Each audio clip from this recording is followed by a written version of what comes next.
Aqui é Pedro Sete Câmara, esse é mais um Domingo com Poesia e novamente vamos falar de poesia ligeira.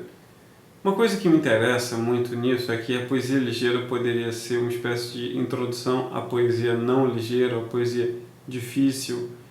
Embora eu não acredite realmente que você possa dizer que a poesia mais difícil seja tão superior assim à poesia mais fácil, mas eu acredito que a poesia ligeira pode ser aquilo que as pessoas que morrem de medo da liberação das drogas falam da maconha. Ela poderia ser uma espécie de introdução.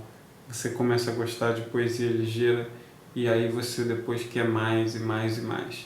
Só que aqui no Brasil a gente matou por alguma razão essa tradição da poesia ligeira. Ou não matou. Tem uma coisa que o Paulo Henriques Brito, a quem eu respeito muitíssimo, costuma dizer em entrevistas, ou pelo menos eu já vi umas 2 vezes, ele dizer isso, que o público de poesia de antigamente é hoje o público consumidor de música popular.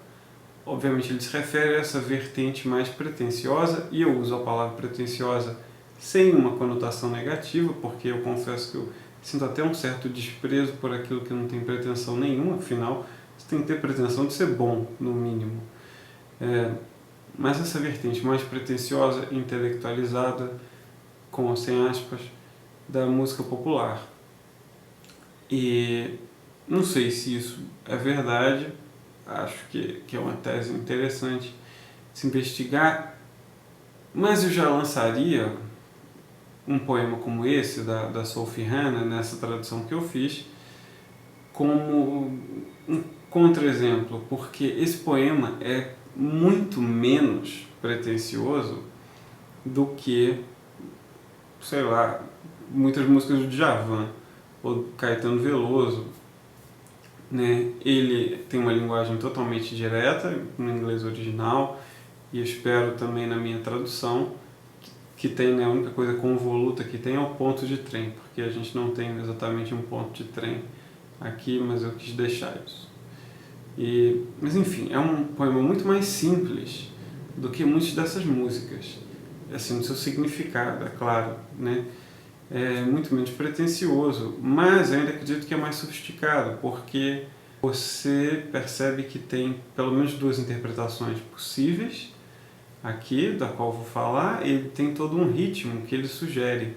Ele tem uma música sem ter exatamente uma partitura, que não é o que acontece com a letra de música, né? Porque ela é a letra de música, ela já está subordinada. O poema, por sua vez, ele sugere a sua música e sugere até mais de uma, por isso a sua complexidade maior. Mas voltando então ao que eu falei das 2 leituras possíveis, elas são as seguintes. Aí eu volto até o que eu falei sobre o Shakespeare. Acho que na semana passada talvez já tenha dado uma estragada naquele lindo poema de amor, tendo dito que é um poema de vaidade. Assim, o meu amor é mais gostoso do que o de vocês, né? Dessa vez vou dizer que eu vejo 2 coisas nesse poema. Primeiro, ele pode ser a fala de uma mulher que admite que sente muita atração por um determinado homem, mas ela percebe que ela deve seguir adiante, ela deve ir embora, ela deve fazer outra coisa com a vida dela e não ficar ali com aquele sujeito. Num sentido até ao contrário do que diz aquele personagem da música do Noel Rosa, que termina dizendo, ela, né, a personagem feminina, termina dizendo que o homem dela, assim, ele é o veneno que eu escolhi para morrer sem sentir. Uma música muito inteligente, se chama Pela 10ª Vez, recomendo muito, eu adoro, é das minhas músicas brasileiras favoritas.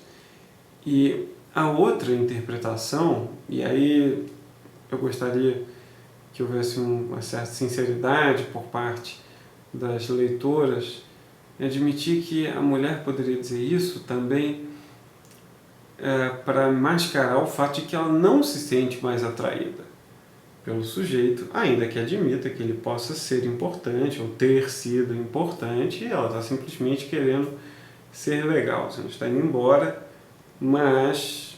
E ela está botando essa mentira de que não estou deixando você. Quer dizer, não estou deixando porque você já tem um lugar. Mas é óbvio que sim, eu estou deixando, eu quero outros homens. confesso que quando eu li, essa foi a primeira coisa que eu pensei. Foi, safada, safada, não acredito em você. Mas também vejo, depois, contra boa vontade, com um pouco de boa vontade, generosidade, não sei, mas também vejo outra leitura. Vamos passar a isso e antes, desculpe, devo dizer, eu acredito, pode ser polêmico ou não, que apenas uma mulher teria escrito esse poema. Eu não consigo imaginar um homem dizer isso para outro homem, e não estou falando papéis de gênero, mas acho que é uma coisa até natural. Eu não consigo imaginar um homem escrevendo isso para uma mulher, né, ou para ninguém, enfim, tendo um discurso desse tipo. Então, para mim, a tradução de Leaving and Leaving You, de Sophie Hannah, deixar e deixar você. Quando eu deixar seu CEP, seu ponto de trem, quando eu deixar o que planejamos fazer, talvez você ache que foi deixado também, mas deixar é uma coisa, outra é deixar você. Quando eu deixar seu clube e a sua cidade, quando eu partir sem muito choro ou cicatriz, lembre, uma coisa é maldade e outra é maldade com você, que jamais farei e ainda não fiz.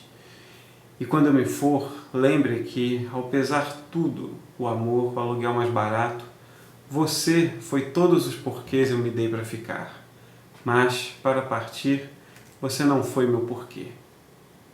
E mesmo deixando sua vista e lugar, e que o nosso fim venha logo a ser um fato, mesmo que você fique no que vou deixar, não deixo você, não se a causa leva ao ato. Bom domingo, boa semana, até mais.